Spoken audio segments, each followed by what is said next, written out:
Members of the General Assembly, it is my distinguished honor to present you the Governor of the great state of Tennessee, the Honorable Bill Lee. Thank you. Thank you, sir. Thank you. Thank you, sir. I'm sure glad you're standing there. Thank you.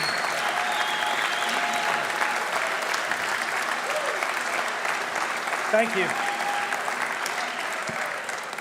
Thank you. Thank you very, very much. Very honored. Lieutenant Governor McNally, I'm really glad that you're here, sir. We've been praying for your recovery, and it's not the same not having you sitting right here. It doesn't quite seem right, but it sure does seem right for you to be here. So thank you, sir, for joining us today.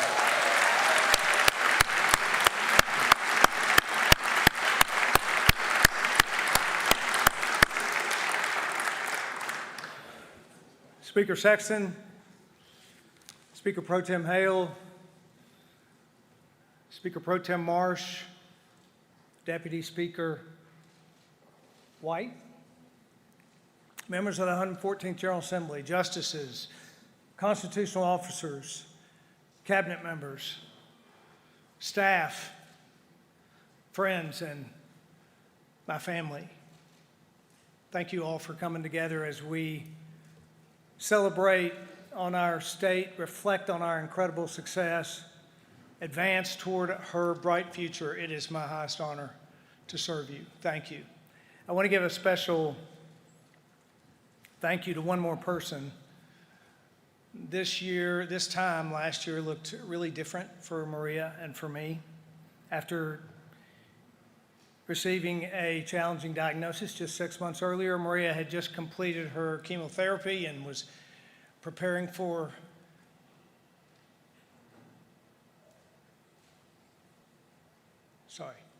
a bone marrow transplant. So last year, for the first time since I became governor, Maria was not here. She didn't attend the State of the State address in person. That night, we did not know how remarkable her healing journey was going to be.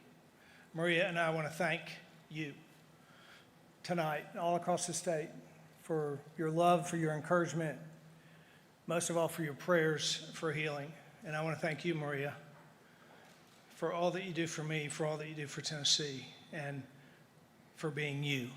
Thank you.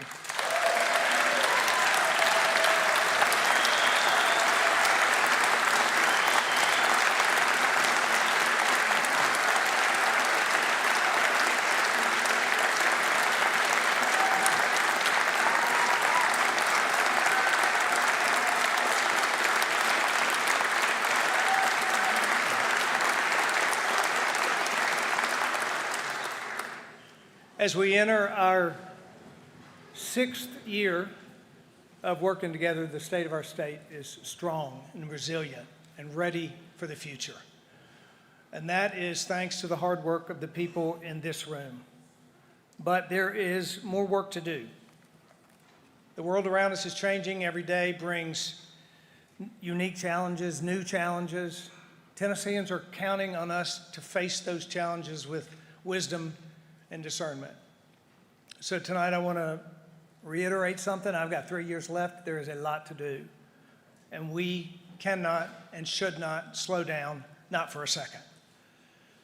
Tennessee is a remarkable place with a richness of passionate people of all kinds, with an unrivaled culture, deep-rooted traditions. We're also a state that is focused on opportunity and security and freedom for all her people. So in 2024, and frankly for the remainder of my time in office, I believe our job is to fortify that which has been built over the years and to remember the work that it took to get here. When thinking about what lies ahead, I'm reminded of a historical account of a Jewish man named Nehemiah from the Old Testament. Nehemiah, who was a high official of a Persian king, he hears that his beloved city of Jerusalem is in ruins. So Nehemiah sets off on a mission to rebuild the city, and the wall that surrounded it. Knowing that this is no small task, he enlists the help of the people of Jerusalem. He directs every person of all ages and trades and abilities to take their spot on the wall that surrounds the city, as the story goes, in order to protect the progress that was to be made and ensure that the work that was done was not to be done in vain. By the end of the story, the people of Jerusalem find success thanks to their work together. And it becomes clear that through the experience of rebuilding the city and restoring the wall, the people restore themselves as well. Throughout my life, I have often come back to the story of Nehemiah because it reminds me that even two people who could be very different can stand side by side and work together for a shared purpose, and that each individual has a responsibility to hold their spot on the wall. In 2024, Tennessee is as strong as ever. Generations before us have done their part in building our state into what it is today, and now we must keep it for future generations by holding our spot on the walls that protect our lives, our way of life, by further enriching this place that we call home. It's up to us to hold our spot on that wall. It all starts with our foundation, and Tennessee's firm foundation is possible thanks to a legacy of fiscal responsibility. Now more than ever, people across this nation are turning to Tennessee as a model for economic prosperity, and it's clear why. Over the past 5 years, Tennessee's been ranked as the fastest growing economy of all 50 states, the #1 state for fiscal stability, a top state for business, the second lowest tax per capita state in the nation, and the lowest debt state in America. Any state would envy the position that we've been in.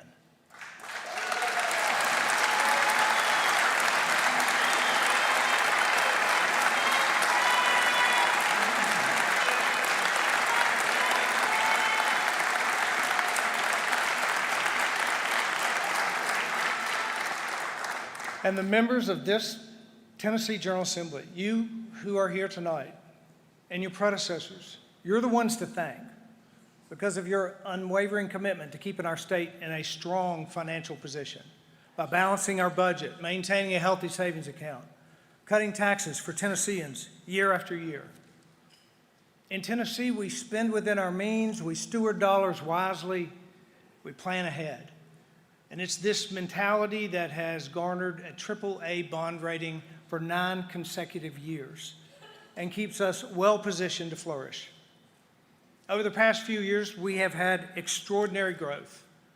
So this year, while our revenue growth is returning to normal, that new normal is 40% higher than it was just 3 years ago. We have a very strong economy in Tennessee, an economy that is built to withstand even the pressure of our country's uncertain economic future. So this year, we'll bolster our decades-long commitment to fiscal responsibility, starting with a $20 million investment in Tennessee's Rainy Day Fund, building our state reserves to $2 billion.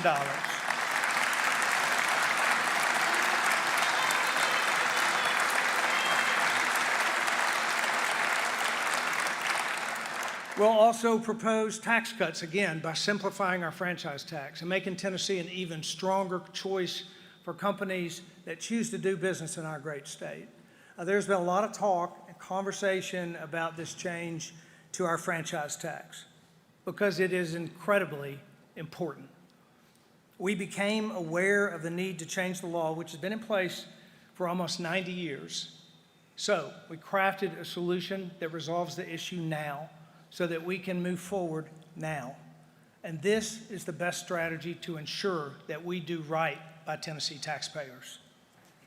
Because we have budgeted wisely through years of extraordinary revenue growth, Tennessee is now equipped to resolve this tax issue and make Tennessee an even better place to live and work and raise a family. This is an example of how we can turn a challenge into a better outcome for Tennesseans. Tennessee's fiscal management approach has set the standard for how states across the country should operate, and families and businesses nationwide have taken note. Everyone knows Tennessee continues to be one of the most moved-to states in the country. But did you know this? In the last 3 years, as people and companies have shifted to the Southeast, so has America's economy. For the first time in our nation's history, just 6 states in the Southeast, including Tennessee, are contributing more to America's GDP than the entire Northeast. And that includes New York, New Jersey, Massachusetts, Pennsylvania.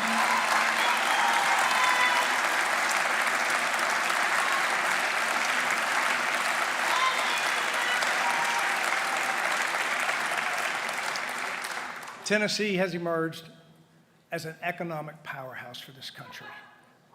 And all of this incredible growth is exactly why we need to think about what Tennessee will look like, not just next year or 10 years from now, but 25 and 50 years from now. That's why we've made infrastructure a top priority, building roads and bridges and sewer systems and more for the future. After passing the Transportation Modernization Act last year, a bipartisan effort with the men and women in this General Assembly, TDOT's 10-year plan is in motion all across urban communities and rural communities alike. Just a few weeks ago, Tennessee was ranked by U.S. Consumer as the state with the best roads in America. And thanks to our work together, we have a plan to keep it that way. And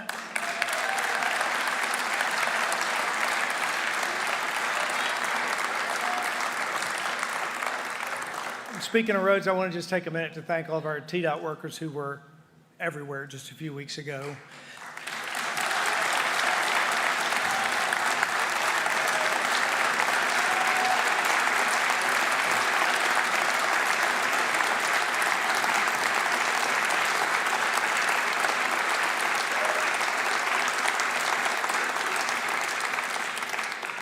They were everywhere, in the snow, in the ice, in the cold, taking care of Tennesseans. Now they're everywhere taking care of potholes. TDOT workers are public servants. We thank them. Companies have invested $35 billion in our state since 2019, creating more than 211,000 new jobs and counting for Tennesseans. That means real opportunity for families across our state, from Rogersville to Ripley. Today, Tennessee's unemployment rate is well below the national average. The state unemployment rate saw an all-time low over the summer. And our rural counties are no exception. Since day one, I believe that Tennessee's success can be measured in part by the strength of our rural communities. We've prioritized economic investment across rural counties and developed a workforce strategy that works for all Tennesseans, and it's paying off. 5 years ago, we had 15 distressed counties. Today, we have just 8.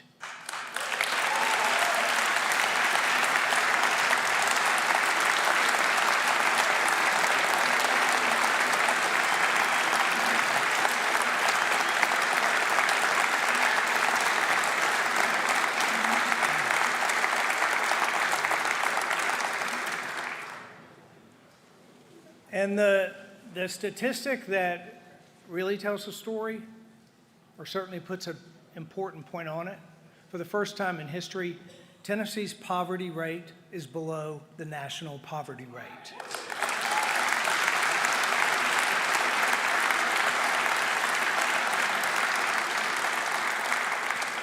When we talk about Tennessee's record economic growth, many people might think that its biggest beneficiary is Nashville or one of our large urban centers, but in 2023, Haywood County in rural West Tennessee had the largest amount of capital investment and the second number of new jobs announced of all 95 counties.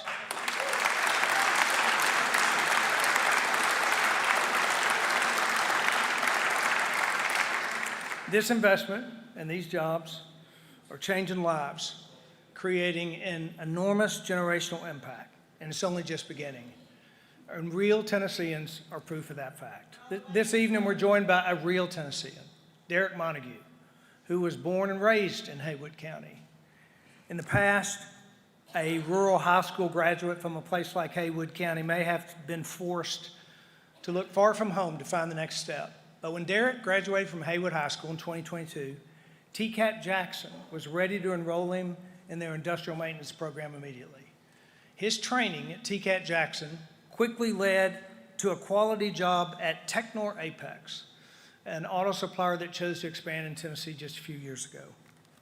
That TCAT and that job are both available because of the work done together to invest in the advancement of rural communities. Not only has Tennessee become the center of the automotive industry, rural Tennessee has become the center of opportunity.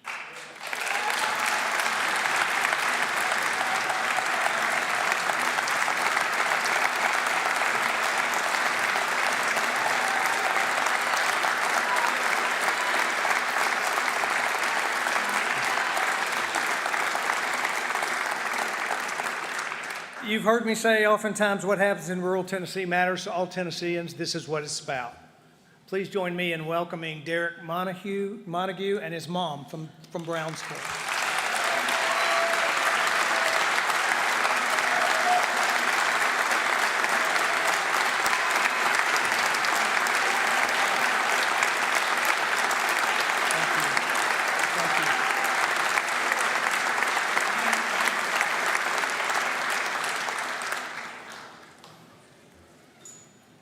Part of expanding economic opportunity is protecting working Tennesseans.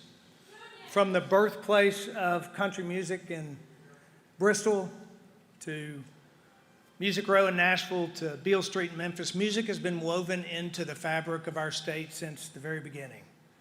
But it's also a vital industry that employs tens of thousands of Tennesseans. Tennessee's music industry grew by 21% in the last 5 years. Today, we are the #1 state in the nation for music industry jobs. But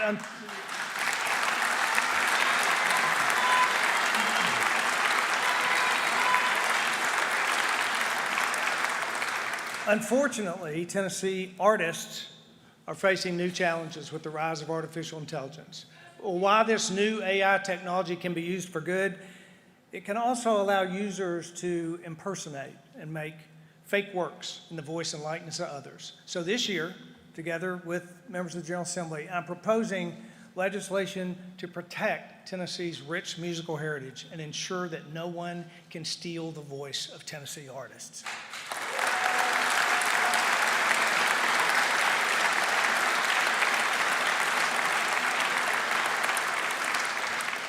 We're calling this bill the Elvis Act, to honor our very own king of rock and roll, as well as his family who's still working to protect his legacy.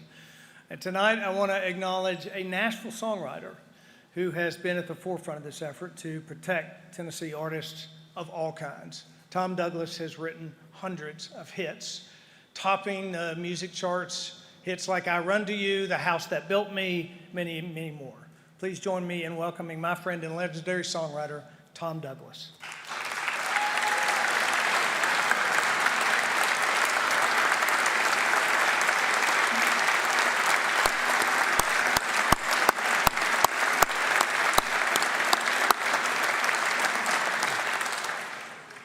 Tennessee has the opportunity to be the first in the state, to be the first state in the nation to enact this kind of legislation. And we hope that the Elvis Act will serve as a blueprint for states across the country. It's only right that we lead the nation in this effort. Tennessee is the music capital of the world, and we intend to keep it that way. As we explore ways to continue building on our state's firm foundation, nothing is more important than expanding opportunities for our children. The ability for young Tennesseans to succeed is the key to Tennessee's long-term success. And without a doubt, education has the power to change the trajectory of a child's life forever.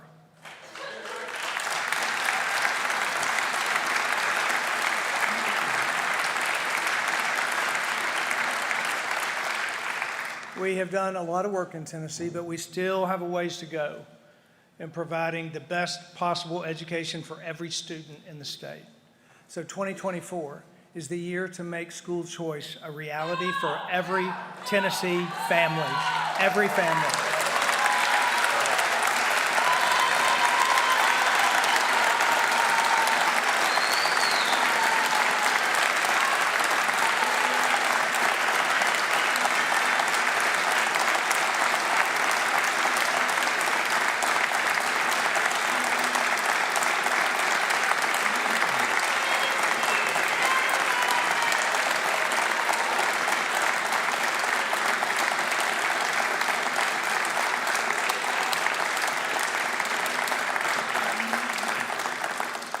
The premise behind education freedom, and the one thing that most of us all do agree on, is that parents know what's best for their child's education.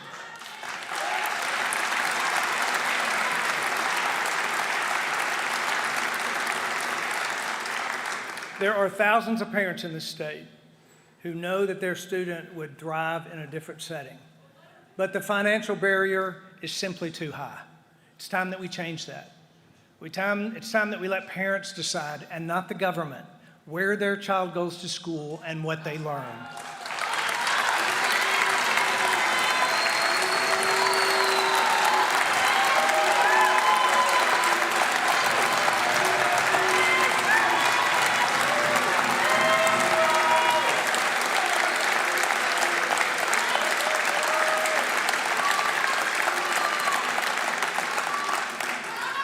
Now, some are concerned that more choice for families could mean fewer resources for public schools. That's simply not true. As a father who sent his child to public schools, a grandfather with grandkids having been in public schools, and a governor who's visited countless schools across the state, I feel very strongly public schools are invaluable. Over the past 5 years, working together, we have invested historic amounts in public education, and that will continue.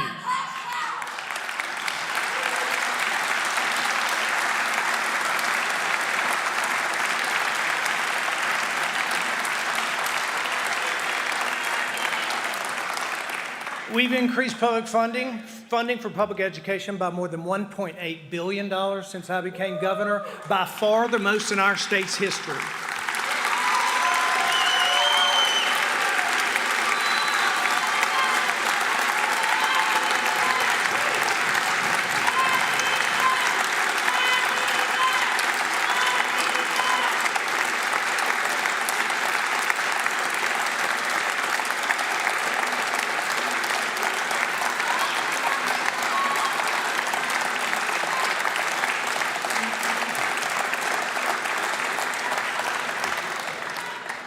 And with that increased investment, we've also modernized the way that we fund public schools for the first time in 30 years. Last year, we gave teachers the largest annual pay raise in state history.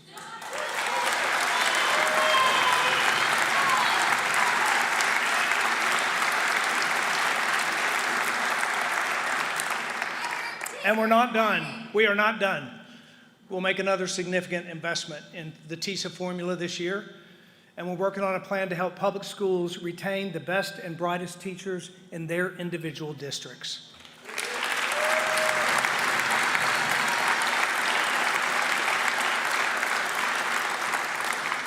We have placed an unprecedented focus on public education. I intend to continue to do that every year. We can give parents choice and support public schools at the same time.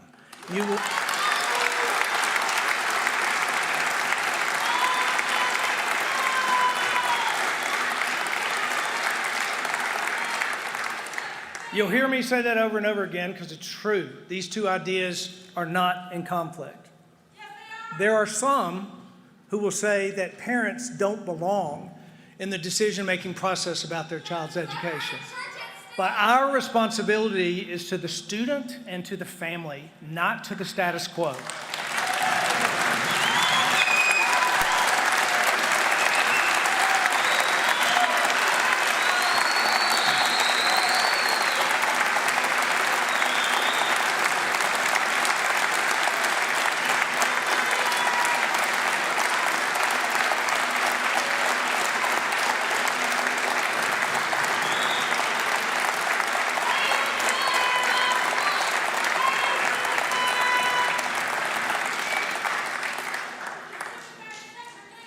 When you empower parents, students succeed. And we already have success stories all across our state. Tonight I want to welcome Ariel Munson and her two sons, Nigel and Stephen. I had the opportunity to meet this incredible family months ago, and I was struck by their story. Ariel knew both of her sons learned differently. Their current education just wasn't serving them well, and what worked for Nigel didn't work so well for Stephen. But as a single parent, options were limited. She knew that the path to paying for an independent school would be difficult, even while she worked 2 jobs. But as their biggest champion, Ariel knew that she had to do something to set them up for success. So she enrolled Nigel in a public charter school that was a perfect fit for his learning style. But her other son, Stephen, still needed something different. That was right about the time when Tennessee's current choice program became available in Shelby County. She applied. Stephen was quickly accepted as the first ESA student. Ariel calls it an answered prayer. Today, Stephen is thriving at St. George's Independent School in Memphis. He's making exceptional grades. He joined the outdoor club and the soccer team. Stephen dreams of being a paleontologist. Her son, Nigel, will graduate this May at the top of his senior class at Memphis Business Academy, with a list of scholarship opportunities at 9 colleges across the nation. And it's all because Ariel realized what many of us have come to know. Each student has unique needs, and when parents have a choice, that child's life is changed forever.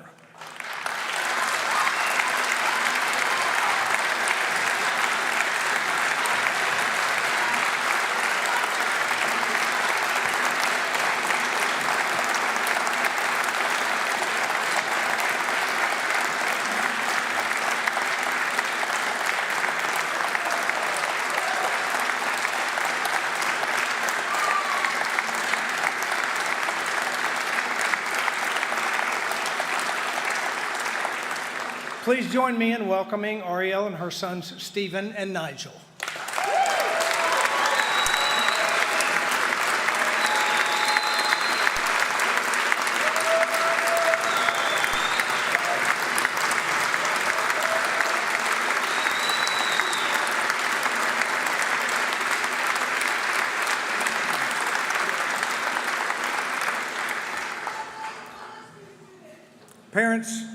Parents also know best what social media does to kids. Depression and anxiety and loneliness all skyrocketing among children. Study after study tells us how damaging social media is for children. We must empower parents with the tools to help their kids online. So this year, I'm bringing a bill. It's a very good time to remind everyone that, as it has been, civility is a strength. It is not a weakness.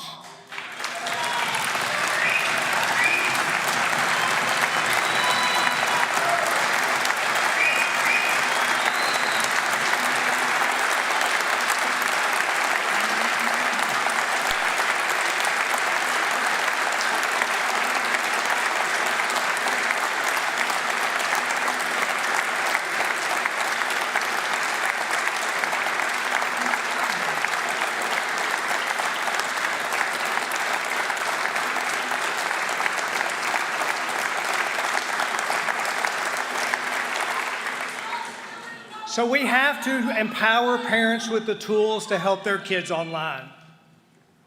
This year we are bringing together a bill that will give parents tools to oversee their child's social media activity. It'll require social media companies to get parental consent for minors to create their own social media account in Tennessee.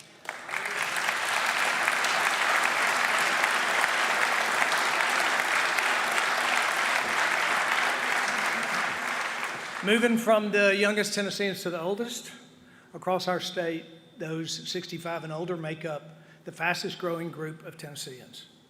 Nearly a quarter of Tennesseans will be over 60 by 2030.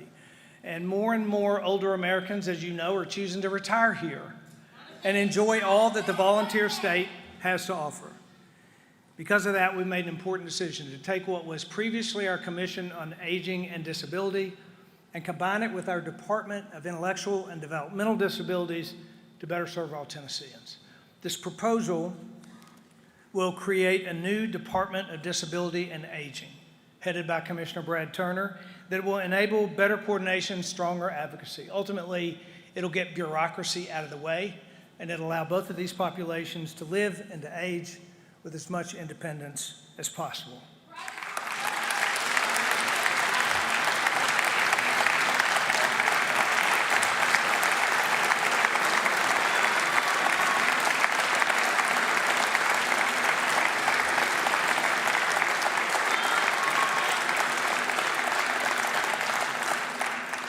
As y'all know, I came from the business world, and since I became governor, one of our top objectives has been making government work better for the people. And in my view, less government is better government.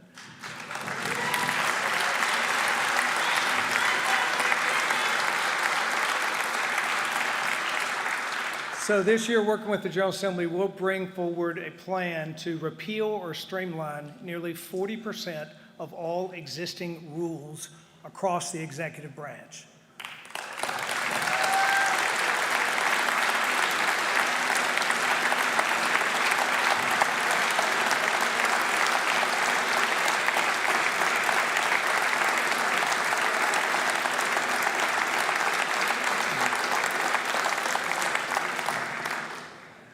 That amounts to 4,000 rules eliminated or streamlined.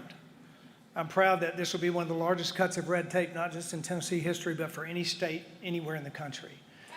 And cutting red tape creates a green light for job creators and job makers for Tennessee to grow its economy.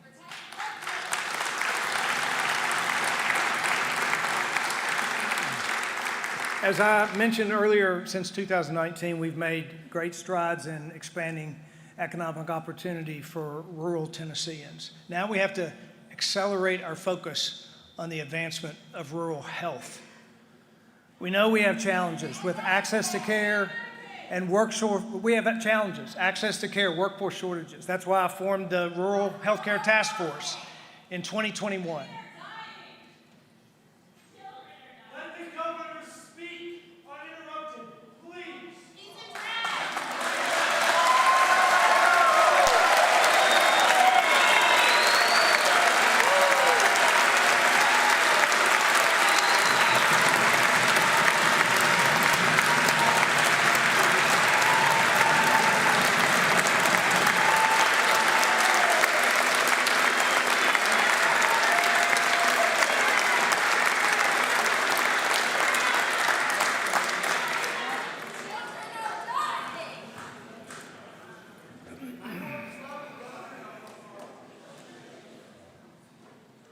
We have great challenges in rural healthcare. That's why I formed the Rural Healthcare Task Force in 2021 to explore solutions to address the issues head on.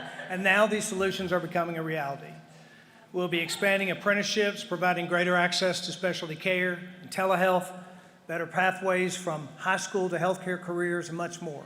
So this year, building off the recommendations from the task force, we will propose the largest single investment in rural healthcare in state history, $200 million over the next 5 years.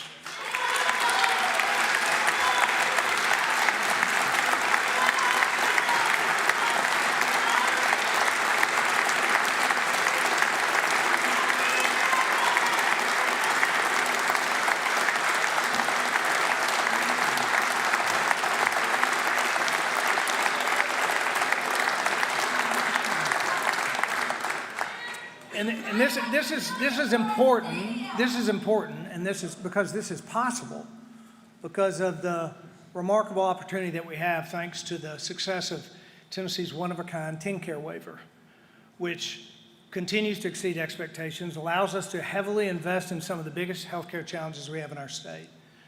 And because these are shared savings that we will spend, this investment in rural healthcare will come at no added cost to Tennessee taxpayers.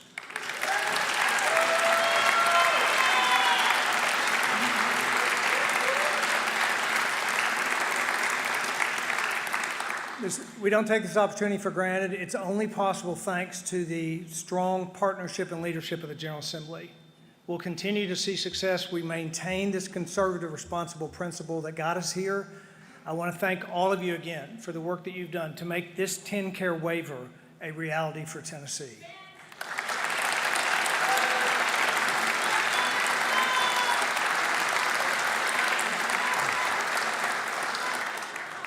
In addition to rural health, the funds from the from this year's shared savings will allow us to again invest in mental health.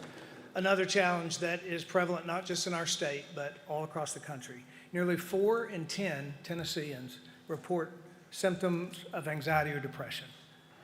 Drug and opioid overdoses remain an enormous challenge. We've done a lot of work in the last 5 years to boost mental health resources across our state, and we will do it again.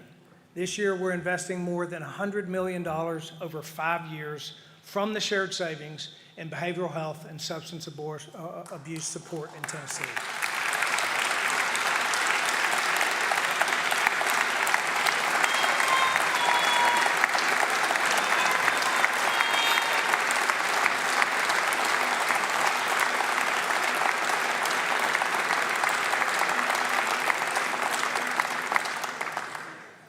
As I mentioned earlier, Tennessee is in demand. With that comes growth and new homes and new businesses, and with that comes reviews and inspections and permits. When demand is high and the projects get bigger, it's easy to fall behind, and time is money, and building delays drive up the cost of homes and businesses in Tennessee. Every day added to the schedule of a house increases the price of that house, and that matters to hardworking families all across the state. That's why this year we're proposing statewide permitting reform to accelerate business times, lower costs, safely streamline construction in Tennessee.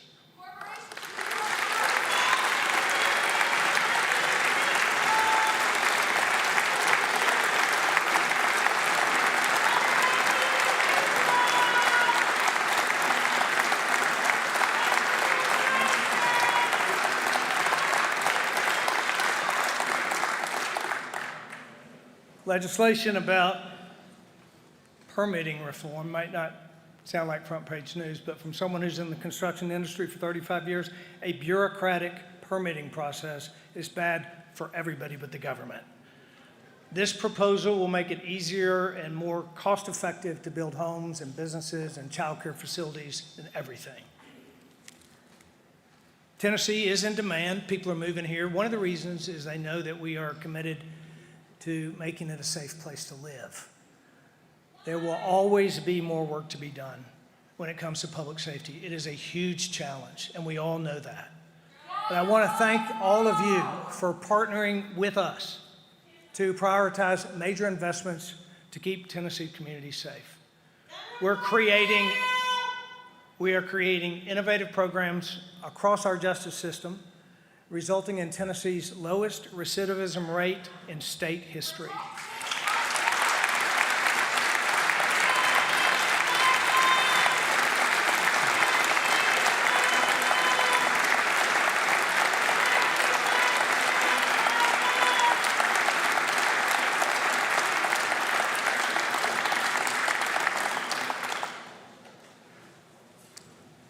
We provided funding to hire 200 new Tennessee Highway Patrol troopers, and this year we're proposing an additional 60 troopers to continue growing the force.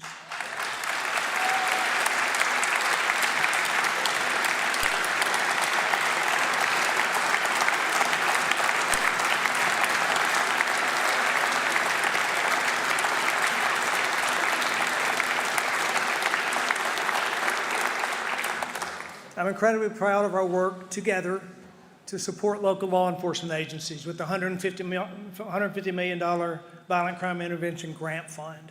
These dollars are at work right now in the areas of the state that need it most, places like Shelby County, where I believe that the state and local partnerships can and will make a real difference.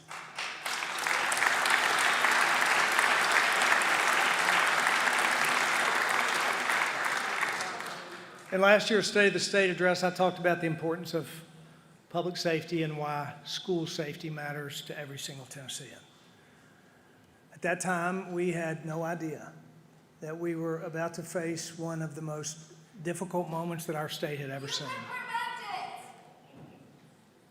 Covenant experienced unimaginable tragedy. But tragedy doesn't have to be the end of the story. Tragedy doesn't have to be the end of the story. There's redemption in struggle if we lean into it. That's why over the last year, we've worked together and made significant progress building on our strong foundation of school safety, starting with a $140 million grant to place a trained armed school resource officer in every Tennessee public school.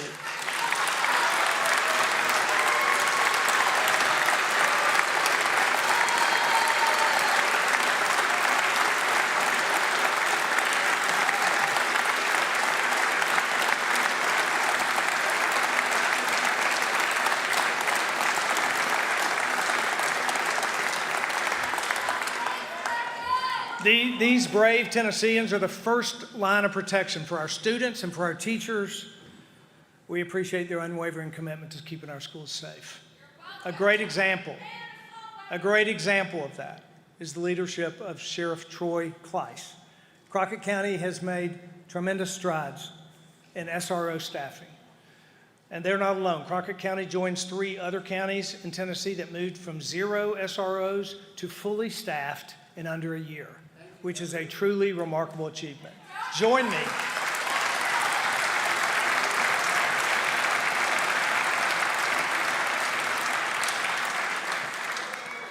Please join me in welcoming Sheriff Troy Kleiss, Officer Matt Mosier, a newly hired SRO from Crockett County.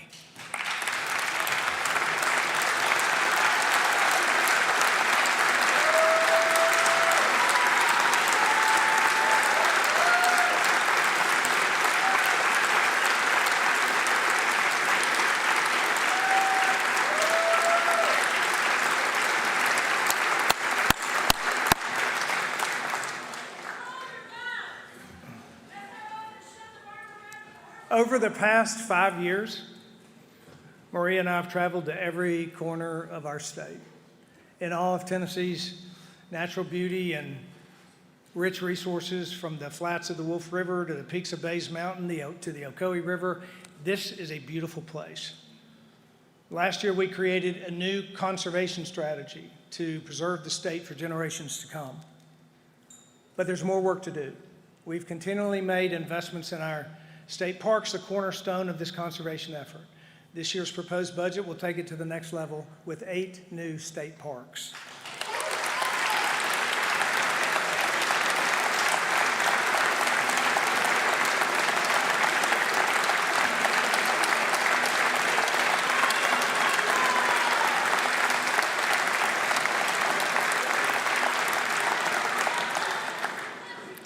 Tennessee's outdoor heritage, our outdoor heritage extends to our rivers and our lakes and our streams. And we are proposing a Blue Way Trail development to improve access to state waterways, investing in dozens of state lakes, boosting economies, welcoming more Tennesseans to visit, to kayak, to canoe and fish our beautiful waters. We're also proposing investments to improve water quality across rivers and streams, making them safe to enjoy. Our proposed budget will also include funding to preserve our natural resources where Tennesseans and tourists are most likely to see them, from the road, with a plan to protect and enhance our scenic beauty along our major highways.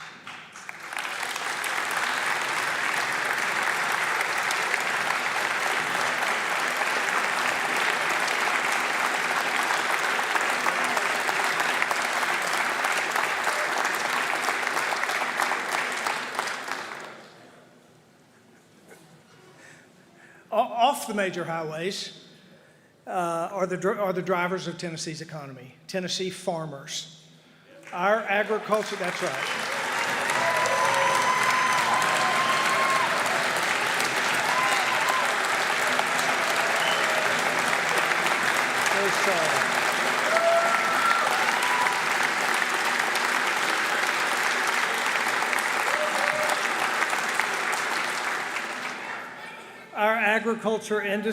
Our ag industry employs more than 360,000 Tennesseans. It generates $89 billion annually, making agriculture the #1 contributor to our state's economy.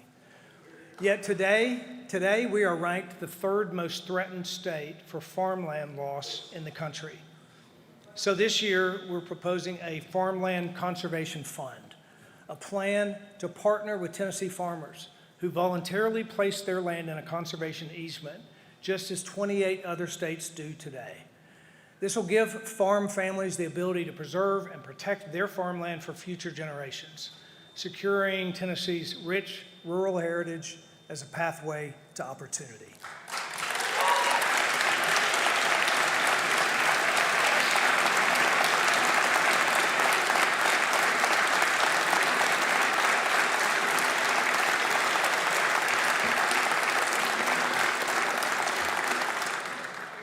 I've often said that a Conservation strategy must include investments not just for the environment, but for safe and clean and reliable energy for the future. Over the past year, thanks to your partnership, we have made great strides. Along with the $50 million nuclear energy fund that was included in our budget last year, we have established the Tennessee Nuclear Energy Advisory Council that just produced its first report to help guide our strategy using the knowledge and experience of some of Tennessee's brightest minds. And while more work needs to be done, and it is being done, Tennessee is well positioned to protect the foundation laid decades ago at Oak Ridge to not only lead the Southeast, but lead this country in a new era of energy in America.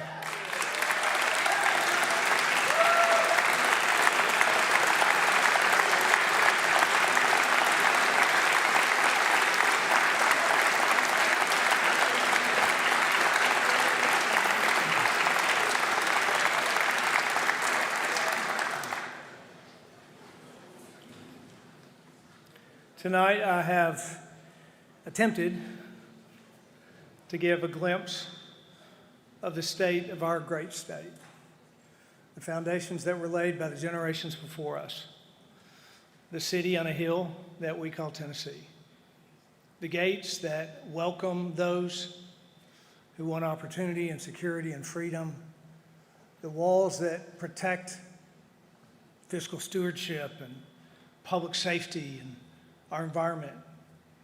We recognize the great challenges that lay before us, whether it's rural health care or workforce protection or others. We have opportunity and obligation, and it'll take each one of us as we debate and agree and disagree about the path forward to accomplish that which we all believe in, serving our fellow Tennesseans, recognizing the dignity of each one of them, each person's God-given value, and working to make a better life and a future for them all. We each have our spot on the wall, an important spot.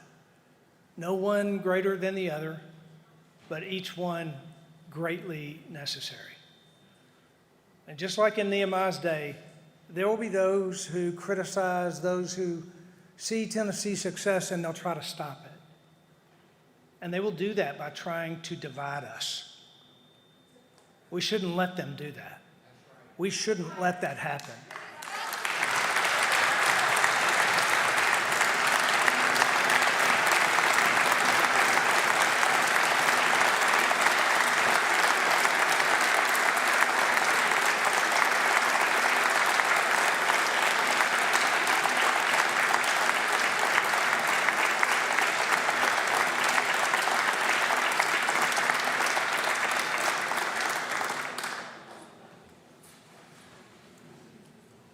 Let us stand together and remember our shared purpose. Now, only when we work together, side by side, will we build upon, protect, and create that which is one of the greatest places in all the world, and ensure that it remains that for those who live here, for those who want to live here, for their children, and for their children's children. May the Lord pour his spirit and favor out on each one of you. And may the Lord continue to bless the people and the place that make up the great state of Tennessee. Thank you very much.